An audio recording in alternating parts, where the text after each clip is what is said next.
the SGR terminal there, an area that we grew up. We grew up in Miritini there. And so he sent me the video and said, these are bot crowds. It can't be us. This is a bot crowd. It can't be us. But it shows that the president clearly is trying to be tactical.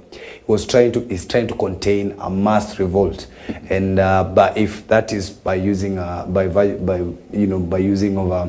bringing a lot of the other opposition folks on the table and sharing the bread, then we are yet to see interesting times ahead. You know, when I look at ODM right now, yes, Edwin Sifuna finds himself in a very tough situation, having gone out, spoken all kind of things, and right now his party is in bed with the same people he criticized. Now,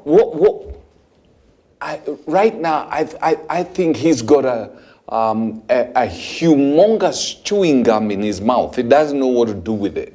And even yesterday, he was still trying to fight that reality. And I guess, Fred, I've seen the ODM constitution. Yes. And the role of the SG includes using any means necessary to protect the party. Yes. It's actually written, I'm not making it. Yes. That one of the foremost things that the SG of the party must do, because he's the spokesman of the party, and it happens, I think, in many other parties, the Secretary General literally is the one second to the party leader. After the party leader, the Secretary General of the party.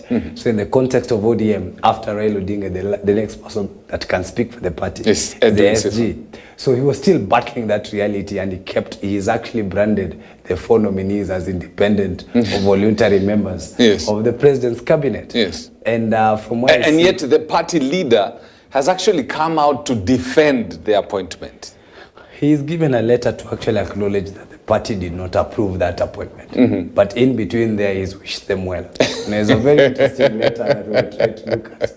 That, he acknowledges what Sifuna is saying, that there is no organ of the party. Because actually in their last meeting, the PG meeting, they're calling the Central Committee of the party, they did not approve any coalition with the president. Sifuna is right legally.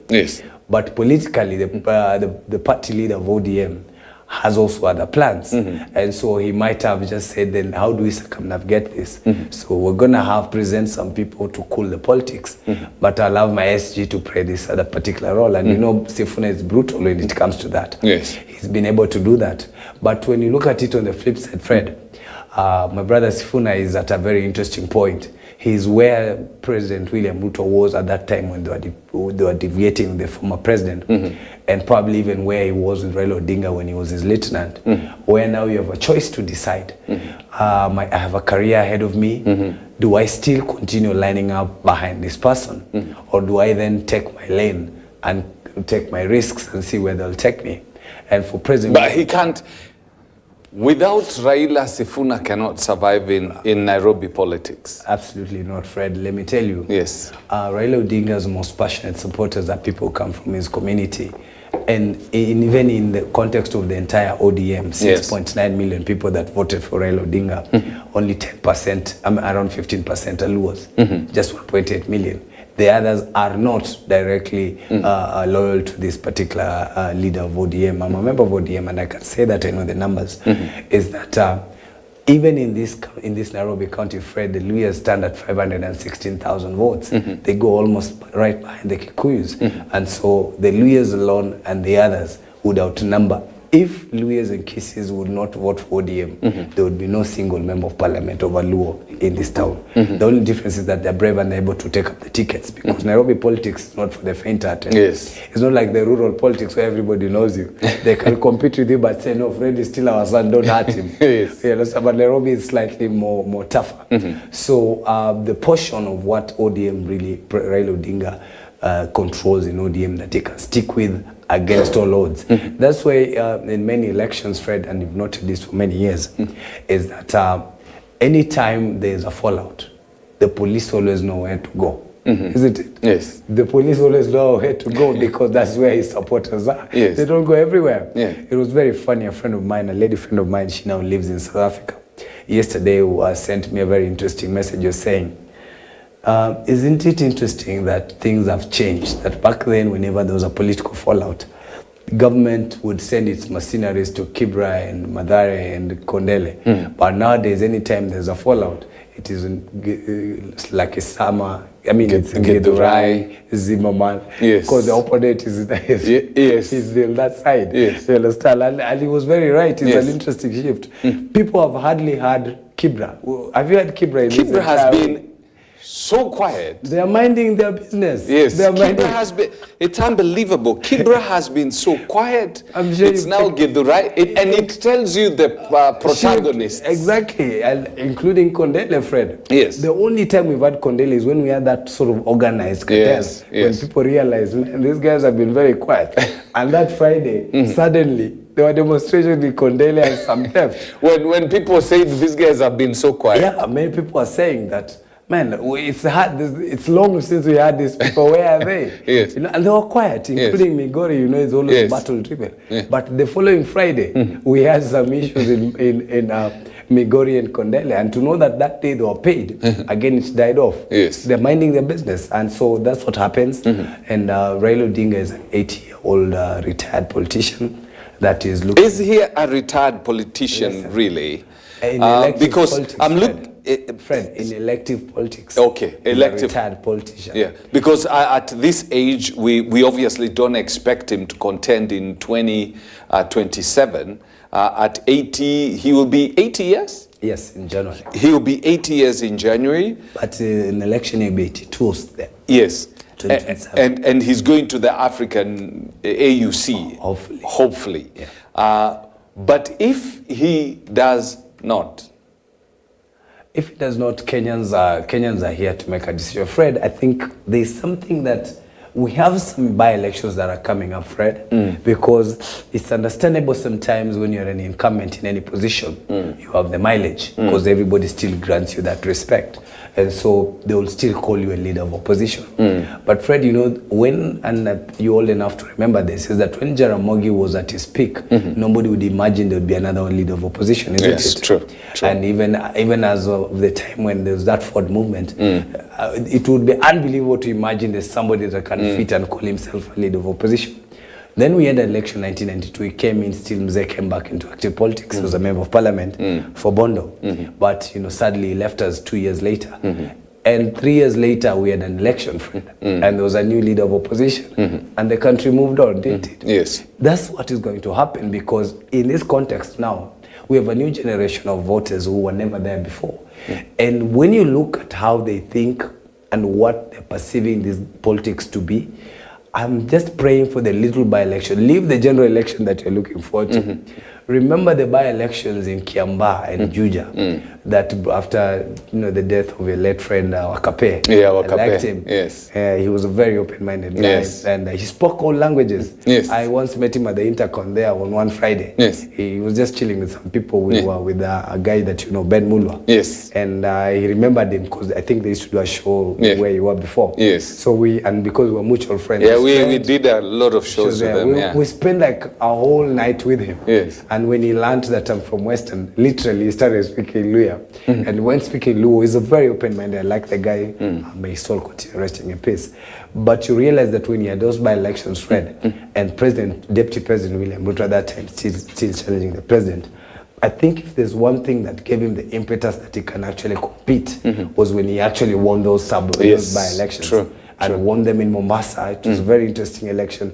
Jubilee literally tried to really stop him from competing in Sambweni. You saw it. He even literally picked a candidate and went with him to Jubilee House. They refused. So again, he went and collected an independent and competed against the president and still defeated him. So I think we need a by-election, and we're going to have, because obviously we have two pending by-elections where we lost an MP in Mandera, and then there was an nullification in Kilifi, in Magarini constituency. So those are clear-cut by-elections that we might have probably in 6 months' time, assuming IBC is up in 3 months, and then they have 3 months to plan a by-election. So December or January there. And then we have 8 by-elections from MCAs, some MCAs that unfortunately passed on, including my own county. We had an MCA who was stabbed to death. So we have 8 MCAs and 2 constituency by-elections. And they're very wide because some of them are in Samburu there, you know, there's an MC who was killed there. So it will be a true test of measure of what the opinion of the people are. A test of whether this government, and you know, this time down, assuming it's a grand coalition government, then it means it's a government against the new opposition. The victories that will come out of that elections will give us an idea. When you say the new opposition, who do you have in mind? It's amorphous, but I'm saying people will present themselves. Yes. And what was interesting yesterday, I was just showing you the picture of my friends from my home there. Western Kenya. Yeah, from Western Kenya. They had a very interesting meeting yesterday.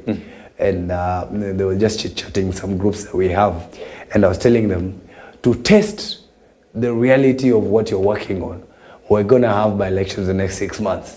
So we need some amorphous structure. Remember, UDA was there way before Deputy President took it. But it was there, and when it was winning these by-elections, he was still a Jubilee member, party member. He had not moved into it. He had just shown goodwill. And that goodwill went to that party. So the same model can be applied. You create sort of a brand name, political brand, give it an alliance, and a party. And then compete, have a tentative face to that party, then compete so that then you can be able to tell, has the president's tactical moves that is made really worked? That will tell when we actually go to a competitive race. Because right now, he can only, because he's an incumbent, sometimes you enjoy that and people can still tell you are under control. Until when, like the 24 governors that lost in 2017, they didn't believe it. Because nobody believed that there's any billionaire that can lose an election. So that will, for sure, be interesting to watch. It's pretty interesting what you say, that in the, the recent demonstration, the police were going to a certain direction. I mean, going to Githurai, places where they never used to go. Absolutely. And so that shows the protagonist in this particular case, meaning he comes from that side, and it's rather obvious who he is. We are looking at Rigiji here, the deputy president. Is clear. Yeah, it's very clear. And in fact, I was listening to one of the members of parliament from central Kenya. I'm talking about Kionjori. Yes. Kionjori was saying, he brought it out clear. He said, the reason why members of the opposition are in government is because of the trouble that the Mount Kenya people have brought upon themselves. True. And he says it is that division within the party that has forced the president to bring ODM into the party. And he says that he witnessed, I think there were over 33 buses that were ferrying people from those sides on the day that Parliament was banned. They were being ferried. People were being ferried from central Kenya, different parts, and being brought into the city.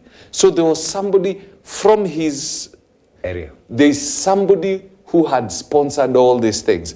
And I can bear witness to that because I was stuck on Thika Road on that side. And I remember clearly seeing buses, matatus, ferrying people free of charge into the CBD. So now, where does this place Rigiji? He looks beautifully placed when the president makes speeches. He's right there with him. But you clearly know that in the vision of the president, he's not there. I think, Fred, you can just go back to the press conference he gave the day they stormed Parliament, and then the president, the second press, I think, was the following day. And then he did a presser right after the president. Actually, in his statement, he acknowledged that him and Uhuru Kenyatta have been profiled. The day he alluded to the incompetence, his perceived incompetence of the NIS boss. Yes. He actually mentioned in his statement that one of the things they're planning to do is to accuse him and the former president as being part of the people who are causing this. So he's very aware that he's a marked man. And that's why he's, even up until this weekend, Fred, I listened to him. He said that he still remains an elected deputy president. You understand? As in he's he's cementing and telling the people, this guy can do nothing to me. Absolutely. And I was elected the same way he was. Did. And he's in the right place where even the president was previously. Fred, I told you two things that in any competitive politics, there are two things that always give someone a head start. And these are numbers and resources. Rigiji is aware of his numbers. Rigiji is aware of the portion of the base that he comes from, that currently are not with his president. And he has an idea of which allies he's going to make. And Fred, 4 million voters from central Kenya, and I'm just excluding Meru, because Meru and Embu sometimes, remember Meru is a place where ODM has repeatedly won seats. So it's a 50-50 area. But just what you call the native central Kenya is almost 4 million votes. And when the last time they met with Kalonzo Musyoka, who is now a frustrated Azimio member, who will bolt very soon from that coalition. Martha has already bolted. Absolutely, Fred. If you take 4 million votes and say 50% of that are with regard, for example, just out of, you know, they say your enemy's enemy can be your friend. Not necessarily because you're friends, but because we share the same enemy. So there are people who probably even supported Azimio. There are almost 800,000 to 1 million that supported Azimio from central Kenya that might keep the rest, that might sort of agree with that disagree with what has happened, the idea of working with the Ruto again, and then a few others that might have changed their minds, that then they can coalesce around Rigathi and probably get another frustrated guy who's Kalonzo, who's disappointed with what has happened. They become allies. Fred, from the head start, there are 5 million votes. Anybody with 5 million votes will not be number last in any election. True. You agree? And so that alone and a few other sympathizers would make a very important third competitive ticket in that election. Whichever way you look at it, is an option. It's interesting because if ODM is to have its deputy, literally party leader, because we are assuming he's okayed this, so the party leader in government, his 2 deputy party leaders in cabinet, his leader of minority government, it means that party is not functioning anymore. You understand? ODM is... It is not. When will they start the presidential campaigns, for example? Yes. Because, Fred, we've repeated on this show countless times that for you to cover 290 constituencies, even if I give you the funds here, yes, I one time gave you a story of our friend Ronnie Osumba. You remember? Yes, I remember Ronnie. And he campaigned with Kenneth countrywide. Ronnie had never been on a real political campaign before that. Yes. He was just a strategist and worked for corporate Safaricom before that. They covered almost 30 counties. So at one point, they were somewhere at Mount Kenya Safari Club, just resting in between the campaign. And when Ronnie was just arriving at the hotel, he collapsed. Yes. The guy collapsed and they said, this guy might be dying. So they rushed him to hospital. Yes. But when the doctors checked him, they said, this guy is not sick. Let him just go and rest. Because physically, it's very draining. You can imagine when you go to a function, say a wedding or a party with your family, and you're out with your friends the whole night, the way you feel exhausted the next day. Now imagine going to 290 constituencies. You're talking to thousands of people repeatedly repeating the same thing. It's no joke, Fred. So anybody that wants to be president, Fred, must be ready this December. Yes. Anybody. This December. Because from January, we are strictly 30 months to the election. 30 months for you to cover 300. Remember, IBC is going to do its boundary review. So probably by mid next year, we are likely to have the 350 constituencies that we were talking about in the BBI. Yes, that's the most ridiculous thing. Fred, Ruiru constituency has 800,000 people, and a constituency has a minimum of 250.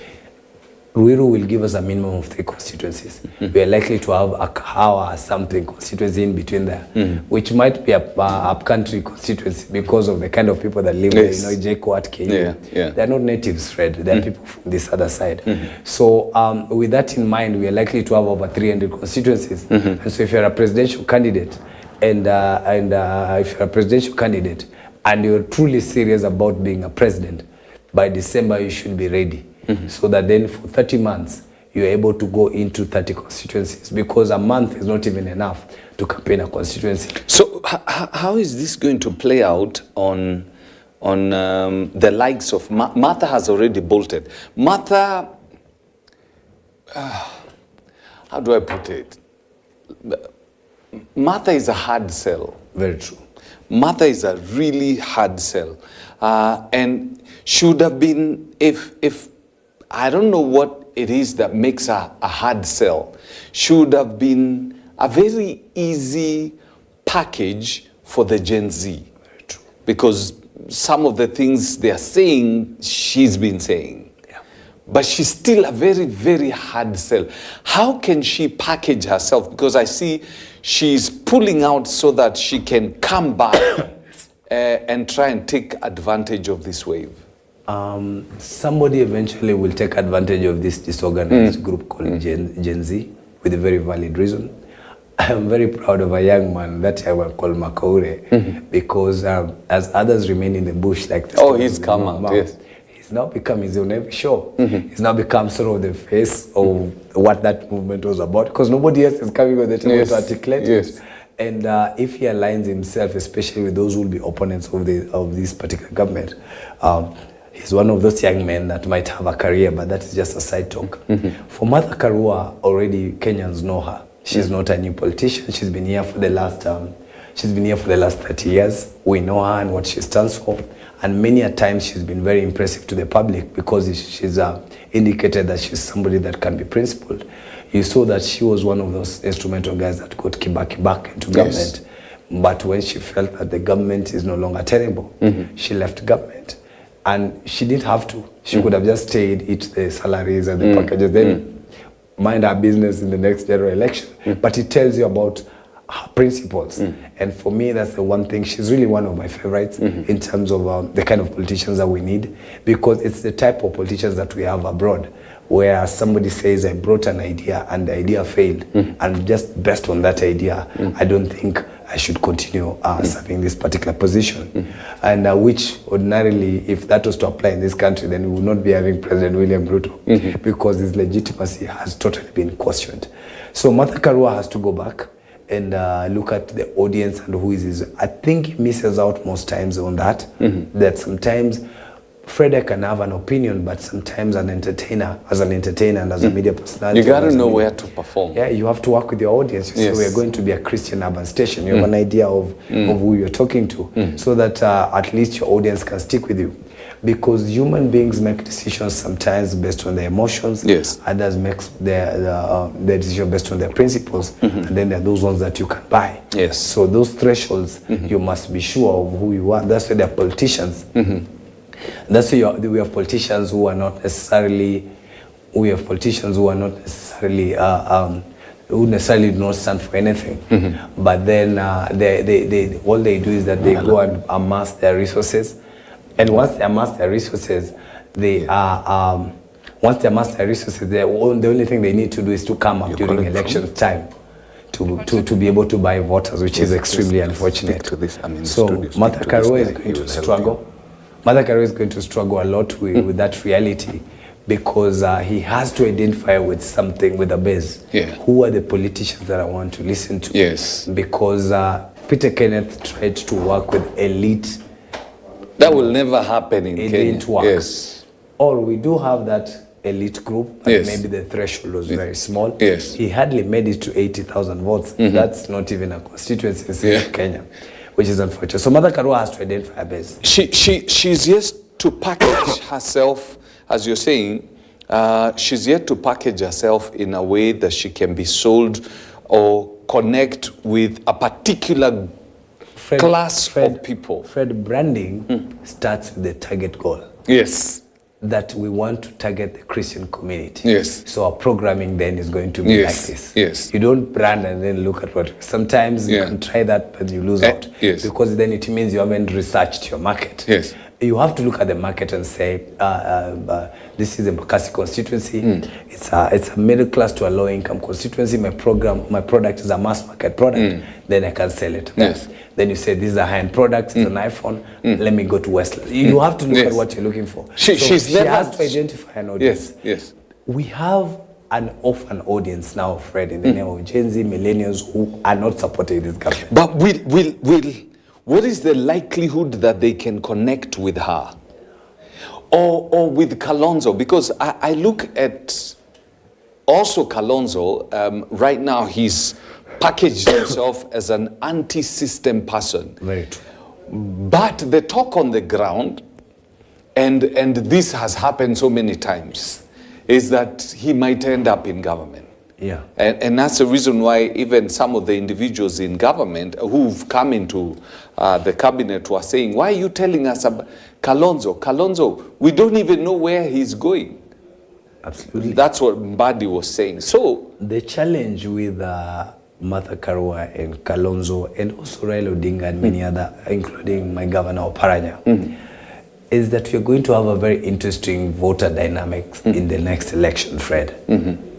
A child that was born in 2009, which is just the other day, will be a voter in 2027. Just look at how such a person would make his decision. He has no history with where these people are coming from. And most times he's on TikTok, where he can only meet me. And unluckily, a few .com parents like Fred who are there. But the many others are not there. You understand? So, and they form almost 29% of the base. The millennials, Fred, are close by, about 31%. 60% of the people who are going to vote in 2027 are going to be under 40 years. Under 40? Under 40 years, majority of them. Now, you can imagine such people and the kind of how they're thinking process on how they are voting.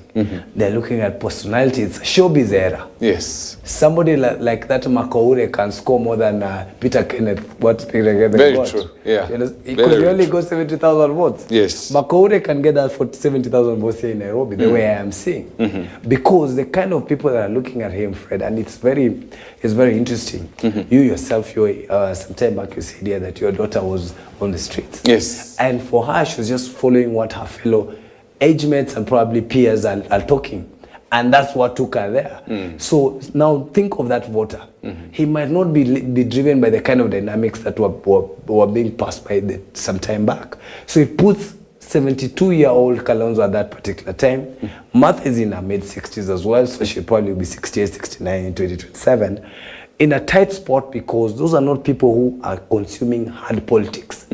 No, they are saying we just want a new person. Yes. They don't want anything that connects them to the current and the hard politics that can say, you know, we were the champions of multi-party politics. They don't know even what that is. That is not the subject on the table. They grew up when we had multi-party already, and so it's like telling them I was the one who started the phone. Fred, these are TikTok voters. Yes. Remember, Kenya has 30 to 35 million people online now. Digital. Yes. Across the 5 main platforms. Not in any specific order, but combined, because there are some who are here and they're not here. But if you combine all the 5 of them, we're talking about 30 million Kenyans online. That's why, Fred, I told you a young girl can go live with 100,000 people. Those are 3 stadiums. Yes. How do you beat that for somebody who's just borrowed his dad 100 shillings? That dad kindly have to buy data. And he's bought data, and in your bedroom as you're minding your business. Yes. She's live with 100,000 people. That's a completely different dynamic. So the likes of, including this president, that's what I'm telling you, Freddie, to be interesting, and I pray God sees us through, is that we see a few by-elections and see the voting dynamics and what comes out of it. You know, one of the things that I've been arguing is this. You have, in the last couple of weeks, I've been traveling out of Nairobi, even during the periods of demonstration and speaking to some people. Yes. The demonstrations, if you compare the mindset of the people in Nairobi, the Gen Zs, then you go to the mindset of the people in a place like Murang'a. Yes. Then you go Kitui, Kakamega. Very, very different. It's not homogeneous. In Nairobi, these are what you can call, they're so in tune. Yeah. These are the guys who are constantly TikTok, and taking all this. When they're in the streets, at times, Mombasa, you'll see some of them going in to the streets. Forget the hooligans. Yeah, the real Gen Zs. Yes. But of late, after the bill was dropped, we have seen an entry of goons. Yeah. And if you go to some of these towns, they're no longer going to the streets. Their minds are so different, and they've moved on. And it is within the urban areas where you see a mixture. Like I told you, when I went to Muranga, I found the Gen Z basically demonstrating. And when I looked at them, these were Gen Zs from the university there. So a mixture of them. The locals were busy doing their stuff there, wherever they are. Yeah. And I have a same feeling that Nairobi will have a completely different system. These Gen Zs are completely out of tune with the current president. They don't want to connect with him at all. And Fred, I think the difference is the access to information. And that's why even world over, the cities have been areas where the oppositions rule the most. That's why Labour is ever controlling London. If you go to the US, New York, and Los Angeles and Chicago are all Democrats. They're blue states because they're very diverse states, they're cosmopolitan. And so then the thinking, it's not the way they think. It's very different. It's very open-minded as opposed to when you go to the rural America, in the New England areas who call up North America, which are villages and people are just living in their farms and minding their business. They do not even have an idea that Kamala Harris is that they'll meet her in the ballot. You know, they'll meet in the ballot. That's where they'll find her because they're minding their business. I have a cousin of mine. He's in the village.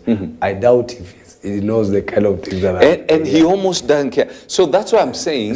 When we put them together as a block, we miss it. When the election comes, there's a group of these people who are just going to vote, Fred, but Nairobi changes. Fred, you do not need a large deviation to change political dynamics. Not in a Kenya where the last 3 elected presidents, 3 elected presidents, have won it by 0.4%. You know, both President Uhuru Kenyatta and twice, and even President Kibaki, the late President Kibaki, narrowly, it was just around 50%. Uhuru twice, 51. Even this president, 50.04. That's a very small deviation. If you can have 2 million voters who ordinarily would have voted in the old context of either my party or my tribe, changing their minds is a massive change. You understand? I was with you here when I was showing you in Kakamega, a place which used to be a rural town now has these education and health facilities that have brought in 100,000 people. Completely different, Fred, if you come to Kakamega town, because of Masinde Mliro, the new referral hospital, Burungu Stadium, and a few other things happening there. You'd even find your nieces and nephews there. You would not even imagine this is a native Luya county because the dynamics have changed. And I have a very interesting friend there. She came there as a student to Masinde Mliro. Then, of course, got a job around. Then got married around and never left. And she's from somewhere in Kiharu. And, you know, so she's become part of that particular place. So her thinking is different because I found her now actually in Timo Paranya. You understand? She's agreed, she's adjusted to the reality of what happens there. And that's why, because of that, they even, Paranya, even this current governor, because they were still, you know, because of virtue that Paranya was still an ODM governor, the county government didn't change much. So it's only maybe, the governor just changed his ministers and the chief officers, but a lot of the other staff, they were just the old ones because it's the same regime. So she still works for the county, and we have a bunch of other guys.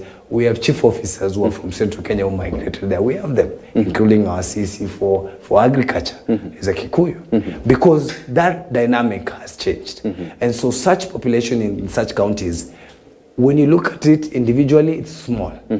But when you pick, okay, Kakamega this, Kitale this, Kisii this, and then combine, and then maybe you end up with 2-3 million people that are like that. Fred, that changes the game in that election. And any other person that is planning for that campaign must factor that. So Kalonzo and Martha Karua will struggle big time because one, they are out of time. Raila realizes he's out of time. Yes. So I doubt whether he's in elected politics. And if he comes back, it will be extremely embarrassing because he might maybe even number 4 or 5. Because Fred, his own primary base are not more than 2 million voters. They're not more than 2 million voters. So can you imagine a situation where Kalonzo is running? Of course, President William Ruto will be running. Yes, it's not like the Mount Kenya base now will be. If he was an outgoing president, then you would say such a coalition might end up with him inheriting what he has. But this president is going to go for a rerun. Then you have the ODM orphans within ODM that are now contemplating a different path. Yes. Including me and others. We're on a different path. We will be on the ballot, Fred. Yes. And I can confirm it's not with Rigathi or Kalonzo. Yes. So there will be a ticket there. So we will have almost 3 or 4 massive tickets. That changes what would have preempted in the previous case. So it will take a huge, especially for Martha, she has no chance. But for Kalonzo, if she can work, if he can work out something with Rigathi, and Rigathi, I'm talking of the Mount Kenya interest, yes. Not him as a person. And that's where Uhuru Kenyatta comes in, and rumors have been that actually Uhuru is pro-Rigathi Kalonzo ticket. That's what is being alleged. Fred, that ticket has 5 million votes, and is not something to discount. Yeah, you cannot discount that. The other thing, how in the world are the ODM cabinet secretaries, the individuals proposed to the cabinet from ODM, how in the world are they going to implement Kenya Kwanza? Because they've been put in very critical positions. You're talking about treasury. Yeah. This is what sent people to the streets. It's a setup. How are they going to implement this? It's a complete setup, including even like Oparanya. Even Oparanya. You know, Hustler Fund, yes. Fred, when the next regime comes in, yes, and they just do an inquiry on Hustler Fund, it will jail a lot of people. I am telling you, I know who have they given. Is Oparanya now. You know, I'm very familiar with that ministry. Yes. Oparanya is going to come now to be the minister in that ministry. Yes. I am telling you the kind of ministries they've given them. They've given Opio Wandai energy, yes, where every day, Fred, you say fuel has gone up by $1. Every day. And you create enemies on daily basis. You look for fuel, enemies on daily basis. I say, you take that one. Yes. It reminds me the day Chebukati was hired yes, as the chair of IBC. Yeah. And the Daily Nation had an interesting, the cartoons. It was a cartoon of Isaac Hassan. So Chebukati is on the door coming in. Isaac Hassan has now acknowledged he's getting off the seat. Yes. He's behind his band and there's still more fire under the seat. But he's not telling Chebukati what is happening, but he just tells you, all the best, my brother. Because they know very well that the seat is already burning. Yes. Those ministries are hot potatoes. Yes. And the people who are coming in, Fred, they're completely outnumbered in cabinet, so they cannot push any cabinet resolution. 4 out of 20, they're completely outnumbered. I doubt whether Mbadi will be able to come back on TV and tell us what bottom-up economic transformation is, because he said it is like he didn't support it. Yes. All the proposals, the policy proposal that this government had proposed, tax is what took people to the streets. Yes. How will he sit in cabinet and say and acknowledge this is now correct? And now say we need to tax extremely people. Hard. I think it was a political choice just for personal experience, Fred, and that's why they were very quick to really. I saw their sentiments after that. Yes. You know, I'm glad. You know, and for me, I can imagine why. Oparanya has already been an active politician for 20 straight years. He's been a governor 2 times. He'll be 71 in 2027. He's on a retirement mode. Wandai is serving his 3rd term. You understand? This is a guy who's likely not to come back in the 4th term. Mbadi as well has served, this is his 4th term. He's actually nominated. Yeah, but 4th term in parliament. He's unelectable in Homa Bay now. And who else? There's Joho. Joho as well. You know the dynamics of Mombasa, Fred, a county that I know very well. We moved into Mombasa in 1990, and we were there for 25 straight years as a family, residents. I would literally call it my second home, because I've lived there more than I've lived in Nairobi. And I can tell you what would have happened in 2022 had Raila allowed Abdul Swamad to go to nominations. He would never be governor, because 45% of the population there are Mijikenders, who have been crying and pleading one day to be leading the county, which is their native county. 34%, 35% is what you call the upcountry people. That ticket, there is nobody else can beat it. You understand? So unfortunately, they become victims of national politics. And this time round, they narrowly made it with Sonko. Yes. Because the Mijikenders, who are at 45%, almost 50, and Kambas, who are almost 15%, would win that ticket in the morning. And that's why the Mbongo Sonko ticket had to be legally be done away with. Because Abdul Swamad, I was in Mombasa and we were at the courts. And I was telling guys there, if this ticket makes it to the ballot, we're done. It was game over, because now the business of King Abdul Swamad will be over.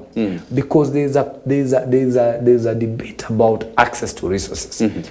You know, Fred, if you're my friend and I get into a position where I can legally give you an opportunity, remember it's not a crime, and I'm in a position where I can be able to access you to resources, so that if I give you a road contract, you can switch from a millionaire to a 100 million person. And so when you now have 100 million, is that the next election you can be able to compete. So those who had control of the county government continuously have the resources to compete. So Mijikenders, unfortunately, do not have people that have been in. In fact, I always say, Mijikenda, which is a 9 sub-tribe, have the same crisis like the Luya community, which has 17 crises. Big community, but weak leaders at the national level. Kingi, who comes from the majority Giriama community, would have been sort of the godfather of what happens in that particular area. True. He has been an MP, a cabinet minister, and a 2-time governor. He was an MP. He became a minister. Raila made him a minister at 35 years. He was very young at that time. So, and he's still in his early 50s. So he's a guy that you can imagine should be playing national politics big time. But you see, he fell off where Mwaboza fell off. Personal greed. Because if he had stood with these people now, he'd probably be the senator of Kilifi, but the face of the coastal region. Almost the same mistake, maybe quickly to tell you, the story of Mngatana. Was Mngatana from his community was the first person to get an A in standard 8, whatever, standard 7 at that particular time. And the first student to ever go to Alliance High School, the whole Tana River County. And then he still got an A after high school and became the first student in Tana River County to go and study law. Yes. Then he became the first lawyer in his entire community. So when he came back, he didn't look for a job. When he said, I want to be MP, it was a direct it was the ticket. pride of that community.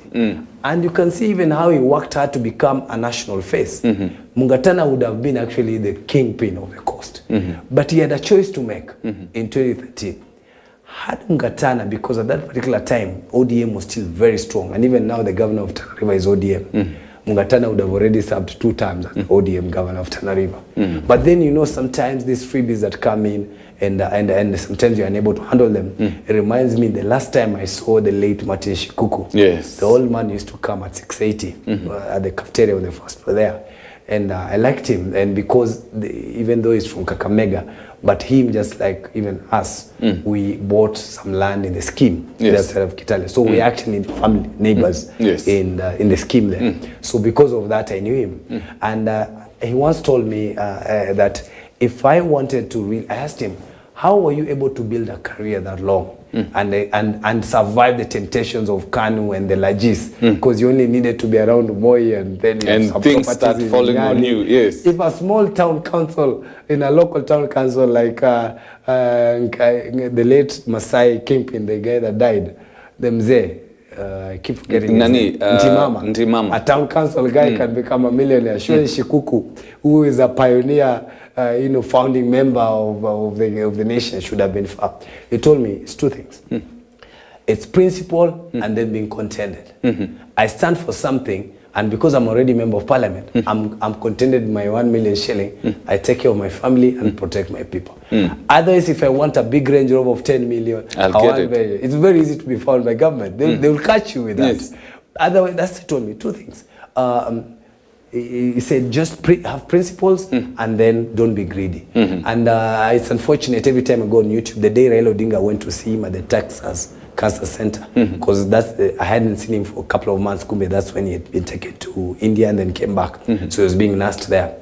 Is the day me and another friend of mine, we realized, his colleague, we realized Mzee is in the hospital. And we went to see him the following day because it was on TV when Raila saw him. And luckily, when we just got to the Texas Cancer Center there, we found it must have been his relatives or something. They were in a group. So we were sort of profiled as one part of the entourage because they were Westerners. So they assumed we are family members. And we actually made it straight to the ward. And I remember when I just, and this is very interesting, Fred, before you finish, when the ward, because these were ahead of us, we didn't even know them, but we were just following. So they had already opened the ward and entering. So we had to sort of, stay back so that we know we don't flood the ward. But the Mzee luckily just saw me from a distance. He was still on his bed. They told, young man, it's I know, the lawyer was saying, just come in. Yes. And I said hi to him. I told him, Mzee, because we had coffee maybe 6-7 months before at 6-8. So I told him, I didn't know you were suffering. He told me, but I'm an old man. And it was very interesting. I'm an old man. And every time Fred we would meet him and we would debate the way me and you would sometimes debate. Yes. Because he had gone to London to the Lancaster negotiating constitution, he always used to tell me, sort of to enough jokingly way to sort of slow me down. You say, but young man, I was there. When I told him, I was there. So when I told him, you didn't tell us you were sick, he sort of joked like that and said, but I'm an old man. I said, okay. We wished him well, and then we left. Unfortunately, he died later. I liked his politics and tend to align to those sides. So just to finalize what you're saying is that it will be interesting to watch the way the politics, the political dynamics come into play. ODM and the leaders that have moved into government, for me, from where I sit, they are old politicians. Many of them have served 3-4 terms. I think they are on a retirement mode. So any young politician within ODM and in opposition, this is probably the time to pull a Ruto. Ruto took a very big risk. He decided to walk out of government but still remain in government legally and then chart his own path all the way with very minor partners. Because how do you compare Kimani Ichung'wah with Charity Ngilu and the president? The government had big time players, and including all the governors in Central Kenya, remember, were all in for Jubilee, they were pro Azimio. But he decided to take a risk. And when you look at his career clearly, from the age of 30 becoming member of parliament, then he realizes Kanu was going nowhere, moved into ODM. Then ODM realized going nowhere, moved into TNA. Then he realized this president might not, this Uhuru might not take me anywhere. He moved. There's something about him that any risk taker must take. Politics is an industry like any other industry. You have to risk, invest, and see the outcome. I think many of the young politicians, particularly my brother Sifuna and the likes of Natembe and many others who are coming from other regions as well, this is the time to do their mathematics. And see what next for me. You do a personal audit and say, which is my next path? For somebody like Sifuna, maybe to end, is that he comes from an area with a real base that is, we are currently orphans. That is an audience that he can run with, and he doesn't have to win an election, but he can secure a base the way William Ruto did with URP. And then because this young man is born 82, so Sifuna is 41. We're just around the same age there. So this coming election, he'll just be 43 or 44. He can compete even 5 times. If Baba can compete 5 times, surely he can compete 5 times. So maybe that's what is at play. Those ones are exiting the scene. It's about time young leaders find their path. That is something that even personally I support. Well, it's pretty interesting that this leader has chosen to bring his what you can call rivals into the cabinet, because this is how now you other people what the bill said. The onus is on the good leaders also in the corporates to come up and at least present themselves so that we see what we can do with the leadership of this country. Because this is the only country you have, and it's an absolutely beautiful country, and we need to take care.